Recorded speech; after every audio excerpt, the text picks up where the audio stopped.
علی بھائی، آپ نے پاکستان کے بڑے بڑے شہروں میں مزید اکیڈمیز کیوں نہیں بنائی ہیں اور نہ کوئی مسجد بنائی ہے؟ صرف ایک ہی اکیڈمی پر کیوں اتفاق کر لیا؟ اس لیے کہ اس طرح کی چیزوں سے پھر فرقے بن جاتے ہیں. اگر آپ یہ کام کرنا شروع کر دیں گے تو فرقہ واریت والا معاملہ ہو جائے گا. اگر آپ مساجد بنانا شروع کر دیں گے تو مساجد کا تو مطلب ہے فرقہ، کیونکہ مسجد آپ کو پتہ ہے آپ کے ملک میں مسجد رجسٹر کرانی ہو تو فرقے کا نام لکھوانا پڑتا ہے. یہ ہماری اکیڈمی جب رجسٹر ہو رہی تھی ہمیں مصیبت پڑ گئی. وہ کہتا تھی فرقہ بولیں، تو ہمارے بھائی کہتے تھے آپ لکھیں مسلمان. وہ کہتے ہیں یہ کون سا فرقہ ہوتا ہے؟ یہ پاکستان جو اسلام کا قلعہ ہے وہاں یہ حالت ہے کہ لوگ کہتے ہیں کہ یہ کون سا ہوتا ہے، خالی بھی کوئی مسلمان ہو سکتا ہے. یہ ہماری یعنی آپ دیکھ لیں کس پستی میں ہم لوگ گر چکے ہیں. آپ بریلوی دیوبندی اہل حدیث شیعہ اپنے آپ کو کہیں، لوگ کہیں گے ہاں یہ تو ہوتا ہے. آکے مسلمان وہ کہتے ہیں یہ کیا ہوتا ہے. تو بال ہم نے ضد کروا کے اسی کے نام کے اوپر رجسٹر کروائی تھی. پھر مسجد کی تو ضرورت نہیں ہے. مسجد کی ضرورت اس کو ہوتی ہے جس نے مسجد کے ذریعے چندہ کمانا ہوتا ہے یا جس کا یہ عقیدہ ہوتا ہے کہ فلاں کے پیچھے میری نماز نہیں ہوتی. ہماری تو اتنی مسجدیں آپ دیکھ لیں، پورے شہر میں مساجد ہی ہیں. بریلویوں کی مسجد آ جائیں ادھر نماز پڑھ لیتے ہیں، دیوبندیوں کی آ جائے وہاں پڑھ لیتے ہیں، اہل حدیث کی آ جائے وہاں پڑھ لیتے ہیں. میں تو ایک خاص مسجد میں نماز بھی نہیں پڑھتا، پھر آگے پڑھتا ہوں، جہاں موقع مل جائے پڑھ لیتے ہیں. تو آپ لوگ تو شاید ادھر تک رہتے ہیں، میں تو شیعہ کی امام گاہ میں بھی چلا جاتا ہوں نماز پڑھنے کے لیے. ٹھیک ہو. تو اس لیے یہ مساجد والا مسئلہ ان لوگوں کے ساتھ اٹیچ ہوتا ہے جو لوگ چندے اکٹھا کرنا چاہتے ہیں یا اور ان کی چیزیں اس کے ساتھ جڑی ہوتی ہیں. ہمارے ساتھ بھی اکیڈمیز بھی بنانے کی ضرورت نہیں ہے. اس کی وجہ یہ کہ ہمارا سارے کا سارا دعوت کا کام الیکٹرانک دعوت ہے، ای دعوت ہے، سوشل میڈیا پہ ہے. اس کے لیے اکیڈمی فزیکلی ایک جگہ میں نے آپ کو بتایا یہ اکیڈمی بھی نہیں ہے. یہ صرف ہفتے میں ایک دن صبح 11 سے لے کے مغرب تک اتوار کے دن کھلتی ہے. یہ ایک ہماری آپ سمجھ لیں اسٹوڈیو ریکارڈنگ کی ایک جگہ ہے. باقی یہاں پہ جتنے 100 کے قریب لوگ آ جاتے ہیں وہ تو چلے فزیکلی سامنے ہوتے ہیں. ظاہر ہے کہ مجھے تو بڑا عجیب لگتا ہے، مجھے نہیں سمجھ آتی یہ علماء کس طرح اکیلے کیمرے کے آگے بیٹھ کے ریکارڈنگ کرا رہے ہوتے ہیں. تو یہ تو پوری ایکٹنگ ہی لگتی ہے. اور پھر ریکارڈنگ میرے خلاف کروا رہے ہوتے ہیں اور کیا کہہ رہے ہوتے ہیں، اس کو تو کوئی جانتا ہی نہیں ہے، یہ پتہ نہیں کیوں ویڈیو چڑھاتا رہتا ہے. اور خود اپنا حال یہ ہے کہ اکیلے بیٹھ کے میرے خلاف ویڈیو چڑھا رہے ہوتے ہیں. وہ اپنے جاننے کی حالت یہ ہوتی ہے. اگلے دن ایک بندے نے ایک ویڈیو چڑھائی ہوئی، عرب سے ہی کوئی تھا، کوئی پاکستانی تھا یا کوئی انڈین تھا. وہ کہنے لگا جی انجینئر محمد مرزا کی تو یہ اوقات ہے، اس سے کوئی امام مسجد دنیا میں کسی مسجد میں نہ رکھے. اور وہ بتا رہا، بالکل ٹھیک کہا اس نے. اللہ کے فضل سے یہی اسی اوقات میں ہی ہم رہنا چاہتے ہیں. تو اگر جس کی اوقات آپ کی نظر میں آپ کی اس کی نوٹوریس بات بیان کر رہے ہیں تو پھر تو آپ کو اس سے ٹینشن نہیں لینی چاہیے. جس کی یہ بھی اوقات نہیں ہے تو یہ آپ کی پوری دنیا کے سارے علماء مل کے ایک بندے کے خلاف کلپ کیوں چڑھا رہے ہیں جس کی اوقات یہ ہے. تو آپ کو صرف مسجد کی امامت ملی ہوئی ہے، جو پیچھے آپ کے کھڑے ہیں نا وہ سارے انجینئر صاحب کے اسٹوڈنٹس ہی ہیں. تو انجینئر صاحب کو آگے آگے کھڑے ہونے کی کیا ضرورت ہے؟ کیوں جی؟ وہ کہتے ہیں کنگ میکر ہونا چاہیے بندے کو، خود کنگ بننے کی ضرورت ہے. تو اللہ کے فضل سے یہ اللہ کے نبی کے مجاہد پوری دنیا کے اندر موجود ہیں.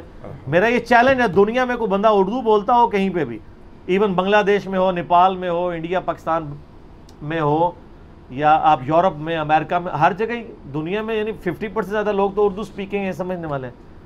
اور اس کا تھوڑا سا بھی دین کی طرف شغف ہو، آپ اس سے میرا نام پوچھ کے تو پتہ کر لیں. تو جس کو یہ نہ اس کو امام مسجد بھی کوئی نہ رکھے تو وہ آپ جو ہے نا وہ اپنی اسی جو ہے وہ خواہش کے اندر رہیں. ٹھیک ہے. تو ہمیں تو خوشی ہے اسی طرح آپ رہیں، ہماری کامیابی بھی اسی میں. واقعی ہمیں کوئی امام مسجد نہیں رکھتا اور نہ امام مسجد لگنا چاہیں گے، ضرورت نہیں ہے. اچھا علی بھائی، یہ بتائیں کہ آپ کو چندے کے نام سے اتنی نفرت کیوں ہے اور وہ چندہ لینے کے کیوں مخالف ہیں، جبکہ خود نبی صلی اللہ علیہ وآلہ وسلم بھی صحابہ کرام سے انفاق فی سبیل اللہ وصول فرماتے تھے؟ میں نے چندے کو کبھی نعوذ باللہ حرام نہیں کہا. میں اس کے اوپر وہی بات کروں گا جو بخاری مسلم میں حدیث ہے کہ اے عائشہ تیری قوم اگر نئی نئی جھالیت سے نہ پھری ہوتی تو میں حتیم کو کعبے میں داخل کر دیتا، ابراہیمی بنیادوں پر. اب ابراہیمی بنیادوں پر خانہ کعبے کو داخل کرنا ایک مستحب کام تھا، نبی علیہ السلام نے نہیں کیا فتنے کے ڈر سے. تو آج بھی تو فتنہ آپ دیکھیں مال کے ساتھ کتنا فتنہ جڑا ہوا ہے، کتنا نقصان ہو رہا ہے کہ لوگ دین سے مال ہی کمائی جا رہے ہیں، دین کا کام کوئی نہیں کر رہے، الٹا وہ مال ان کے لیے فتنہ بنا ہوا ہے. میں اس لیے خلاف ہوں. میں نے کبھی چندے کو حرام نہیں کہا، بلکہ میرے پلیٹ فارم سے تو کئی سالوں سے چیزیں اپلوڈ ہو رہی ہیں کہ جو دعوت و تبلیغ کا کام کر رہے ہیں، علماء ہوں یا ہمارے انٹرنیشنل سپیکرز ہوں، آپ ان کو فائنینشلی سپورٹ کریں. لیکن ہمیں معاف رکھیں. ہمیں ضرورت نہیں, ہمیں یہ ریسورسز اویلیبل ہیں, یوٹیوب اویلیبل ہے, انٹرنیٹ کا کنیکشن اپنی جیب سے لیا ہوا, چل رہا ہے معاملہ, ان سے بہتر انداز میں چل رہا ہے. اور سر جن کے پاس کروڑوں اربوں کے بجٹ ہیں, ان کی اوقات یوٹیوب پہ یا انٹرنیشنل لیول پہ یہ ہے کہ 200-250 سے زیادہ بندے ان کی ویڈیوز نہیں دیکھتے اگر وہ چڑھا دیں. ہمارا ان کا کوئی مقابلہ ہے؟ تو اگر پیسے سے ہی کچھ ہونا ہوتا تو لوگوں کے دل جیتے جاتے, یا آپ لوگوں تک بات پہنچانے کے قابل ہوتے تو یہ لوگ پہنچا لیتے نا. تو ضرورت نہیں ہے. تو میں چندے کے اس لیے خلاف ہوں. میں چندے کو حرام نہیں کہتا, آپ جن کو دے رہے ہیں ضرور دیں, ہم مخالفت نہیں کرتے ہیں, نہ نعوذ باللہ اس کے اوپر کوئی خلاف, اسی لیے کہ ہم نے دیکھا ہے اس کے نقصانات دیکھے ہیں. اور جامع ترمذی میں حدیث ہے, ہر امت کا کوئی نہ کوئی فتنہ ہے, میری امت کا فتنہ مال ہے. اور بخاری اور مسلم میں جو آخری خطبہ ہے نبی الاسلام کا, چند خطبوں میں سے 1 مہینہ پہلے وفات سے, بخاری مسلم میں آتا ہے نبی الاسلام نے شہدائے احد کے قبرستان میں جا کے ان کی قبروں پہ جا کے دوبارہ نماز جنازہ پڑھی, اور وہاں پہ آپ نے قبرستان میں صحابہ کرام کو خطبہ دیا عبرت کے لیے, اور کہا کہ لوگوں ان قریب, یعنی میں اللہ کے پاس جانے والا ہوں, میں تمہارا وہاں پر پیش رو ہوں گا, میں اپنے حوض کوثر کو بھی اس وقت دیکھ رہا ہوں, اللہ تعالیٰ نے آپ کو دکھا دیا. اور ایک روایت میں مسلم کے آتا ہے کہ میرا ممبر اس وقت حوض کوثر پہ لگا ہوا ہے, یعنی میں فزیکلی وہ میدان محشر دیکھ رہا ہوں, اللہ نے دکھا دیا ٹائم میں ٹریول کروا کے. مجھے اللہ کی قسم اپنے بات تم سے یہ خدشہ نہیں ہے کہ تم شرک کرنے لگو گے. ایک اور روایت میں مجھے یہ بھی خدشہ نہیں کہ تم بھوکے مرو گے. البتہ مجھے یہ ڈر ہے کہ تم میرے بعد دنیا کے مال میں پھنس جاؤ گے, پھر اس مال کی محبت میں تم ایک دوسرے کو قتل کرو گے, اور پھر تم بھی ویسے ہی تباہ و برباد کر دیے جاؤ گے جس طرح اگلی قوم ہے. تو ہو گئے تباہ و برباد. کو دنیا میں ہماری اس ٹائم ورتھ ہے کہنے کو تو ہم 1.5 ارب مسلمان کہتے ہیں, لیکن ہماری اوقات کیا ہے دنیا کے اندر, اسی محبت کی وجہ سے. آپ ذرا اسلامک ہسٹری تو پڑھ کے دیکھیں خلفائے راشدین کے بعد کس طریقے سے ایک بھائی بھائی کو قتل کر کے خلافت پہ. مجھے تو یقین کریں, مجھے آج بھی یاد ہے جب میں نے تاریخ الخلفاء پڑھی تھی جلال الدین سیوطی کی, میں اس وقت انجینئرنگ یونیورسٹی میں میکینیکل انجینئرنگ میں فرسٹ ایئر کا اسٹوڈنٹ تھا 1995 میں. مجھے تو کئی دن تک نیند ہی نہیں آئی تھی, اور میرا دل اتنا کھٹا ہوا کہ یار ہمارے مسلمان حکمران یہ رہے ہیں جن کا ہم اتنا کہتے ہیں ہم نے پوری دنیا پہ حکومت کی ہے, کھے اور مٹی کی ہے, یہ کچھ کرتے رہے ہم, قتل و غارت. میں اب خود ایک مغل خاندان سے تعلق رکھتا ہوں, لوگ اپنے خاندان کے اوپر بڑا فخر کرتے ہیں. ہمارا خاندان آپ کو پتہ ہے کہ ایک حکمران خاندان رہے سب کانٹیننٹ کے اندر, تاتاریوں کی اولاد میں سے ہیں مغل.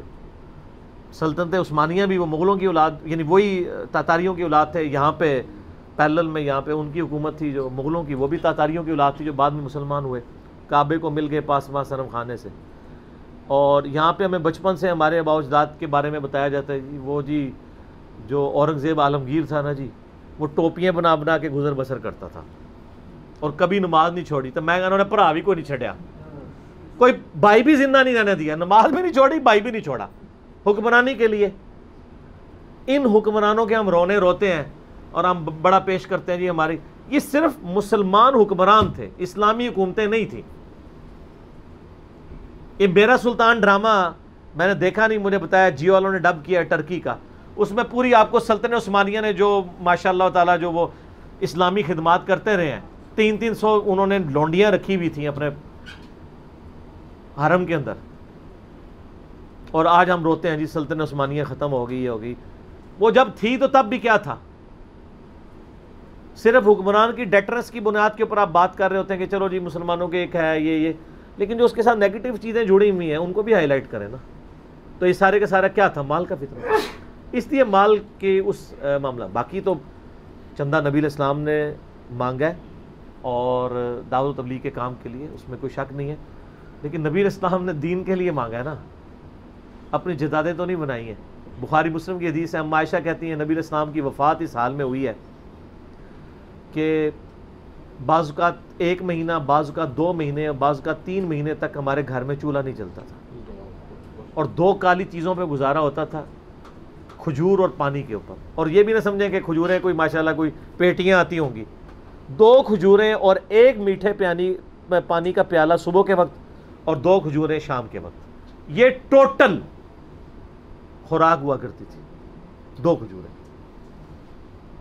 یہ اس شخص کی بات ہو رہی ہے کہ جس کو اللہ تعالیٰ نے اس کائنات کا امام بنا کے بھیجا ہے. بخاری مسلم کی حدیث ہے، اے اللہ محمد اور آل محمد کو بس اتنا ہی رزق دینا کہ ان کے روح اور جسم کا رشتہ برقرار رہے، مجھے زیادہ نہیں مانگتے. آپ کو زیادہ شوق ہے نا تو میرا یوٹیوب پہ ایک کلپ ہے سیدنا ابو ذر غفاری کے اوپر، وہ آپ 10 دفعہ سنیں، 10 دفعہ آپ کی آنکھوں میں آنسو نہ آئے تو بتائیے گا دنیا کی مال کی محبت کو کس طرح کنڈیم کیا گیا حدیث میں. اور زہد کے امام سیدنا ابو ذر غفاری رضی اللہ تعالیٰ عنہ علیہ السلام کی میں نے بایوگرافی اس میں بتائی ہے. یہ میں سب کو وصیت کرتا ہوں کہ مال کی جب بھی بات ہو یوٹیوب پہ ابو ذر غفاری اور انجینئر محمد علی مرزا لکھیں اور وہ کلپ ایک دفعہ ضرور دیں تو آپ کو پتہ چلے گا یہ فتنہ کتنا خطرناک فتنہ ہے. ٹھیک ہو گیا؟ اچھا بھی یہ بتائیں کہ چندہ کے لیے بغیر چندہ لیے بغیر آپ کا سسٹم کیسے چل رہا ہے؟ کیا آپ کو یہود و نصارہ کی طرف سے فنڈنگ تو نہیں ہے؟ ہاں، یہود و نصارہ نے مجھے کیوں فنڈنگ کرنی ہے میرے بھائی؟ یہ ہمارے ملک کے اندر نا یہ بڑا ایک عام طریقہ ہے، کسی کو کہنا یہود و نصارہ کی فنڈنگ، یا یہ گالی نہیں دینی تو اسے کہنا ہے قادیانیوں کا ایجنٹ. ٹھیک ہے، اور یہ سارے وہ لوگ کہہ رہے ہوتے ہیں جو خود ایجنٹ ہوتے ہیں. مزے کی بات یہ ہے خود باہر کے ملکوں سے وہ چندہ لے رہے ہوتے ہیں، وہ یہ سمجھ رہے ہوتے ہیں کہ ہم بھی یہی کر رہے ہیں تو یہ بھی یہی کر رہا ہوگا. نہ سر، اچھے لوگ بھی دنیا میں ہیں. ٹھیک ہے، تو باقی وہ اکیڈمی کا میں نے آپ کو بتایا ہم نے رسپانسبلٹیز بانٹی ہوئی ہیں تو اس لیے ہمیں چندہ لینے کی ضرورت نہیں پڑتی. یہود و نصارہ نے کیوں دینا یار؟ 2,500 روپیہ مہینہ میں انٹرنیٹ کے کنیکشن کا اپنی جیب سے نہیں دے سکتا. 100 بندے کو میں چائے یا سموسہ نہیں کھلا سکتا، میں نے کوئی ان کو دیگیں پکا کے تو نہیں کھلانی ہے. تو یہ خرچہ ہم ضرورت ہی نہیں پڑتی خرچے کی. تو کوئی یہود و نصارہ سے کوئی فنڈنگ نہیں آ رہی ہے. سر ہم تو مسلمانوں سے فنڈ لینے کے روادار نہیں ہے، تو یہود و نصارہ نے ہمیں کیوں فنڈنگ کرنی ہے؟ یہود و نصارہ نے ہمیں یہ فنڈنگ کرنی ہے اس بات کے اوپر کہ یہ امت جس کو صدیوں سے لوگوں نے کتاب و سنت سے دور کر کے بابوں کے پیچھے لگایا تھا، ایک بندے نے آ کے انہی کتابوں کے ساتھ لگا دیا ہے، اس کی فنڈنگ کرنی ہے. وہ کب چاہیں گے کہ آپ ان کتابوں کے ساتھ جڑیں؟ ان کتابوں کو چھاپتے تھے آپ لوگ، اپنے شوکیسوں میں رکھتے تھے، ہم نے پبلک کے ہاتھ میں پکڑا دیے. اس کے اوپر یہود و نصارہ نے فنڈنگ کرنی ہے. یہود و نصارہ نے فنڈنگ ان لوگوں کو کی ہے جو ممبر پہ چڑھ کے یہ کہتے ہیں قرآن و حدیث ڈائریکٹ نہ پڑھنا گمراہ ہو جاؤ گے، کیونکہ یہ کوئی یہودی اور عیسائی یہ بات کر سکتا ہے. اگر آپ کو کوئی عیسائی آ کے کہ یار قرآن جو ہے نا یہ تو اس کتاب کو پڑھنے سے بندہ گمراہ ہو جاتا ہے تو آپ اسے لڑ پڑیں گے. لیکن یہودی نما مولوی جو مسلمان ہے وہ ممبر پہ جمعے والے دن چڑھ کے جب کہتا ہے یار یہ قرآن حدیث ڈائریکٹ نہیں پڑھنا چاہیے بندہ گمراہ بھی ہو سکتا ہے، آپ کہتے ہیں سبحان اللہ. تو یہود و نصارہ کا ایجنٹ وہ ہے جو کہتا ہے کتاب و سنت ڈائریکٹ نہیں پڑھنا آپ گمراہ ہو جاؤ گے. اب آپ تلاش کریں وہ کون ہے. ہمارے علاوہ اگر آپ کو کوئی بندہ مل جائے ہمارے سوا کہ جو اس طرح کی آواز بلند کر رہا ہو تو ہمیں بھی بتائیے گا، ہم بھی کسی ایسے بندے کو اپنے علاوہ مل لیں کہ جسے یہود و نصارہ سے فنڈنگ نہ آ رہی ہو. فنڈنگ ان لوگوں کو آ رہی ہے انڈائریکٹلی یا ڈائریکٹلی جو ان کا ایجنڈا ادھر یہاں پہ لانچ کیے ہوئے. آپ دیکھ لیں یہاں پہ مسلمانوں کو آپس میں لڑوا رہے ہوتے ہیں، فرقوں کی بنیاد کے اوپر بانٹا ہوتا ہے، نان اسٹیٹ ایکٹر انہوں نے پالے ہوئے ہوتے ہیں. اور جب کبھی بات آتی ہے، ابھی آپ دیکھیں یعنی امریکہ کی وجہ سے مسلمانوں کو کیا دکھ نہیں پہنچے پچھلی صدی سے لے کے ابھی تک. لیکن وہ لوگ جو یہاں پہ اپنے آپ کو بڑا موحدین کہتے ہیں اور ان کو یہاں پہ فنڈنگ بھی سعودیہ کی طرف سے آ رہی ہوتی ہے اور وہ کہتے ہیں ہم تو جی کلمت اللہ بلند کرنے کے لیے کھڑے ہوئے ہیں، ان کی جرت نہیں ہے کہ امریکہ کے خلاف بات کر دیں یا سعودی جو معاملات چل رہے ہیں، سعودی یا جو جا کے امریکہ کی جولی میں بیٹھ گیا ہے اور مسلمانوں کو نقصان ہو رہا ہے اس کے اوپر کوئی بات کر جائے، نہیں کر. پچھلے دنوں آپ کو پتہ ہے سعودی حکمران نے خود بول کے کیا، کہا کہ ہم نے تو وابیزم جو ہے امریکہ کے کہنے پہ پھیلایا ہے. انہوں نے تو خود اعلان کر دیا ہم نے تو کوئی اللہ رسول کے لیے کام ہی کوئی نہیں کیا. تب بھی کسی کی جرت نہیں ہوئی یہاں سے کہہ کہ یہ بکواس کر رہا ہے، اور واقعی اس نے بکواس کی ہے. وہاں پہ جن لوگوں نے یہ دعوت اٹھائی تھی محمد الوہاب صاحب یا ان کی اولاد خالصتاً اللہ کے لیے انہوں نے توحید کی دعوت بلند کی تھی. لیکن جب یہ بولا ہے تو ادھر کسی لال رومال والے کی جرت ہوئی ہے کہ کہے کہ یہ بکواس کر رہا ہے. کیوں؟ مال لے کے کھا رہے ہیں، ان کا ٹوٹل دین مال ہے، ورنہ یہ کنڈیم تو کرتے. وہ بندہ جس نے آ کے یعنی بے حیائی کا طوفان بدتمیزی برپا کر دیا پورے سعودیہ کے اندر، جید علماء کو قیدوں میں ڈال دیا ہے، یہاں بیٹھ کے, یہاں تو ہمیں کوئی خطرہ نہیں ہے نا, ہم تو اپنے ملک میں بیٹھے ہیں, یہاں بیٹھ کے بھی تم اپنی زبان نہ ان کے خلاف کھول سکو اور لوگوں کو پٹیاں پڑھاؤ گے, جی برائی کو دیکھو تو ہاتھ سے روکو اور نہیں تو زبان سے روکو. قبر پرستی کے خلاف تو آپ بول رہے ہیں, جو اتنا بڑا طاغوت بن گیا ہوا ہے خود, اس کے بارے میں آپ بولنے کے لیے تیار ہی نہیں ہے. تو آپ کا تو سارا دین جو ہے وہ مال ہے. اسی لیے دیکھیں آپ کو اللہ تعالیٰ نے اس دعوت توحید کے کام سے بھی معزول کر دیا ہے. وہ اللہ تعالیٰ نے کوئی اور پلیٹ فارم چن لیا ہے جو کہتا ہے کہ نہ میں وابی نہ میں بابی, میں ہوں مسلم علمی کتابی. اب آپ کو جانا میں کیوں کہتا ہوں نہ میں وابی, وہ تو بتا رہے ہیں وابیزم پھیلا کیوں ہے. تو نہ ہم وابی ہیں نہ بابی, بابوں کے ماننے والے بھی نہیں, ہم مسلم ہیں سادہ سے علمی کتابی بات کرتے ہیں. ٹھیک ہو گیا. اگلا سوال ہے کہ آپ ایک طرف تو نعرہ لگاتے ہیں کہ نہ میں وابی نہ میں بابی, میں ہوں مسلم علمی کتابی, اور دوسری طرف ویب سائٹ کا نام muslim.com کی بجائے ahlsunnatpak.com رکھا ہوا ہے. کیا یہ کھلا تضاد نہیں ہے؟ کھلا تضاد نہیں ہے میرے بھائی, یہ آپ لوگوں کے شر سے بچنے کے لیے رکھا ہوا ہے. میں نے پہلے بھی اس کو کئی بار بتایا ہے کہ اگر ہم اس کا نام قرآن و سنت.com رکھتے تو آپ کے علماء نے کہنا تھا جی ہم قرآن حدیث کو نہیں مانتے, یہ کوئی نیا فرقہ بن گیا. سب کانٹیننٹ کے معاشرے میں آپ کو دعوت پہنچانے کے لیے حکمت, ادعو الی سبیل ربک بالحکمت والموعظۃ الحسنہ وجادلہم باللتی ہی احسن. میں نے مجبوراً اس کا نام ahlsunnatpak.com رکھا. اگر یہ اہل سنت کا لفظ نہ ہوتا تو آپ میں سے جتنے یہاں لوگ 100 سے زیادہ لوگ بیٹھے ہیں اور پوری دنیا میں لاکھوں لوگ انورٹڈ کاموں میں گمراہ ہوئے ہیں, تو وہ گمراہ تو نہ ہوتے, وہ اپنی اسی گمراہی میں رہتے, یعنی ہدایت کی طرف نہ آتے. کئی لوگوں نے ہمیں کہا جی ہم نے تو پمفلٹ پڑھا اس لیے کہ اہل سنت لکھا ہوا ہے اس پہ, ویب سائٹ ہم نے اسی لیے کہ ahlsunnatpak.com ٹیگ لگا ہوا ہوتا ہے. یہ ان کی بوتھیاں اور ان کے وسوسے سیٹل کرنے کے لیے اس کا نام یہ رکھا تھا. ورنہ اگر آپ لوگ اتنے شریف ہوتے یعنی ایز اے امت تو ہم muslim.com بھی رکھ لیتے, کوئی فرق نہیں تھا. باقی ایک اور چیز ذہن میں رکھیے گا کہ جو ایک مین تفریق ہے سنی شیعہ کی, اس میں ہم اہل سنت کے منہج پہ ہیں. اس لیے آپ دیکھیں یہاں میں نے ساری اہل سنت کی کتابیں رکھی ہیں, چونکہ میں اہل سنت کا پلیٹ فارم یوز کر رہا ہوں منہج کا. اہل سنت منہج کا پلیٹ فارم یوز کر رہا ہوں, بریلوی دیوبندی اہل حدیث حنفی شافعی مالکی حنبلی کا پلیٹ فارم نہیں یوز کر رہا, اہل سنت کے منہج کا. تو اس لیے چونکہ اس منہج پہ ہوں اس لیے ahlsunnatpak.com ہم نے ویب سائٹ کا نام رکھا ہے اس منہج کے پوائنٹ آف ویو سے. یہ فرقہ نہیں ہے. اگر کوئی کہتا ہے نا یہ کوئی اہل سنت فرقے کی بات ہو رہی ہے تو میرے خیال آپ کے لیے اتنا ہی کافی ہے کہ میرے خلاف شیعہ کی ویڈیوز تھوڑی ہیں, اہل سنت فرقے کی ویڈیوز زیادہ ہیں. اس کے بعد بھی آپ یہ کہیں کہ یہ سنی فرقے کو سپورٹ کر رہا ہے تو اپنی عقل کا ہی ماتم کروائیں. اگر یہ سنی فرقہ سپورٹ ہو رہا ہوتا تو اہل سنت کے علماء کی ویڈیوز تو میرے خلاف نہ ہوتی, وہ تو بغلے میں جا رہے ہوتے کہ ہمارا یہ منہج پروموٹ کر رہا ہے. تو بریلوی دیوبندی اہل حدیث کتنی ویڈیوز ہیں, ہزاروں میں ہیں. تو اس کا مطلب ہے ان کو بھی پتہ چل گیا ہے کہ یہ وہ والا اہل سنت نہیں ہے, ان کے والا. اور ہم کہتے ہیں یہ جو وہ ہیں نا ان کا بھی اہل سنت وہ والا نہیں ہے جو کتابوں والا ہے, کیونکہ کتابوں کا دین اور ہے اور بابوں کا دین اور. تو یہ شر سے بچنے کے لیے نام رکھا ہوا ہے. باقی میری باتوں سے اگر آپ کو یقین نہیں آ رہا, آپ کوئی بیچ میں سے ایک آدھ جملہ اٹھانا چاہتے ہیں, صرف نام کے اوپر بحث کرنا چاہتے ہیں, میں تعلیمات کے سامنے رکھ رہا ہوں, میٹھی پوڑیا میں کڑوی بات آپ تک پہنچا رہا ہوں. میں رات کو مولانا مودودی رحمہ اللہ کی نا وہ ایک آڈیو ریکارڈنگ تھی, ان سے کسی نے سوال کیا کہ وہ چڑھائی ہوئی کسی نیٹ پہ کہ جی آپ کے اوپر علماء الزام لگاتے ہیں صحابہ کرام کے حوالے سے کہ آپ ان کی عزت نہیں کرتے. انہوں نے کہا کہ میری کتنی کتابیں ہیں, آپ دیکھیں ہم تو صحابہ کے اقوال سے ہی دین کو اخذ کر رہے ہیں. میرے چند ایک جملے جن کو وہ لوگ بھی مان رہے ہیں کہ ٹھیک ہے, اس کو اٹھا کے میری پوری کی پوری ساری علمی خدمات کو آپ لوگ دوسرے رخ کے اوپر بٹھانا چاہ رہے ہیں. تو اس کا مقصد ہے کہ ان کا بھی مقصد بیسیکلی میری اصلاح نہیں ہے, اپنا مطلب سیدھا کرنا ہے, جس طرح یہاں لوگ کرتے ہیں. اب میں کسی مسئلے میں بریلویوں کو سپورٹ کر دوں تو آپ نیچے کامنٹس دیکھیں کہ دیکھا اس کی اندر کی بریلویت ابھی تک نہیں گئی.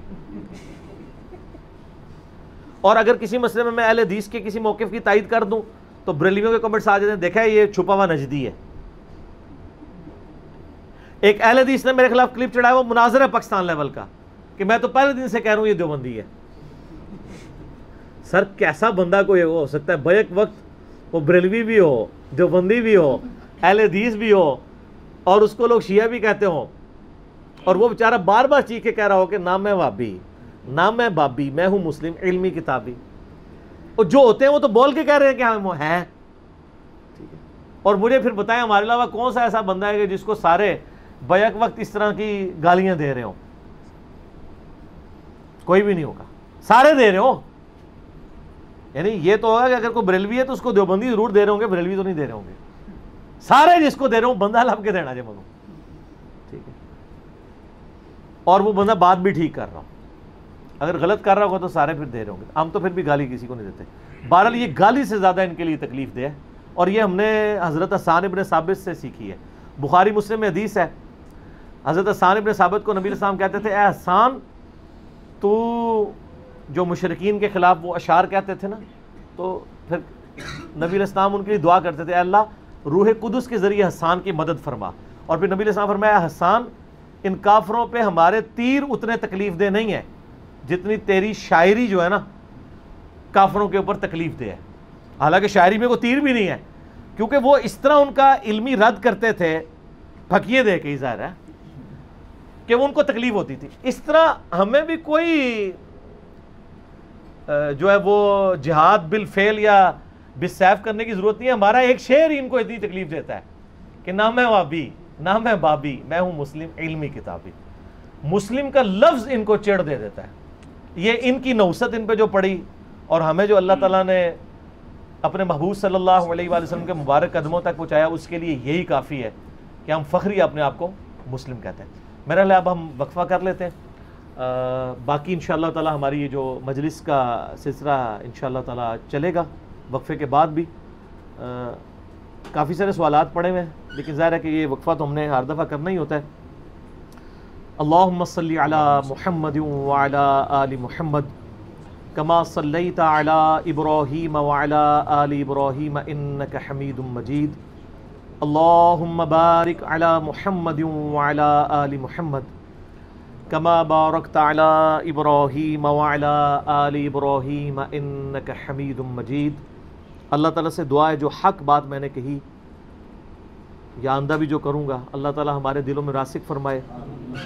اگر جذبات میں میرے منہ سے کوئی غلط بات نکل گئی، اللہ تعالیٰ ہمارے دلوں سے اسے محو کر دے، مٹا دے، اور ہمیں معاف بھی کر دے. ہمیں کتاب و سنت کی تعلیمات پر عمل کر کے دوسرے بھائیوں تک پہنچانے کی توفیق عطا فرمائے. انشاءاللہ بقیہ سوالات ہم وقفے کے بعد لیں گے. سبحانک اللہم و بحمدک اشہد ان لا الہ الا انت استغفرک و اتوب الیک وما علینا الا البلاغ المبین. جزاکم اللہ. بسم اللہ والصلاة والسلام علی رسول اللہ وعلی آلہ واصحابہ اجمعین الی یوم الدین. الحمدللہ آج 4 اگست 2019 کو سنڈے کے دن علمی و تحقیقی مجلس نمبر 75 میں ہم بقیہ کے سوالات کا سلسلہ شروع کرتے ہیں. جی جناب.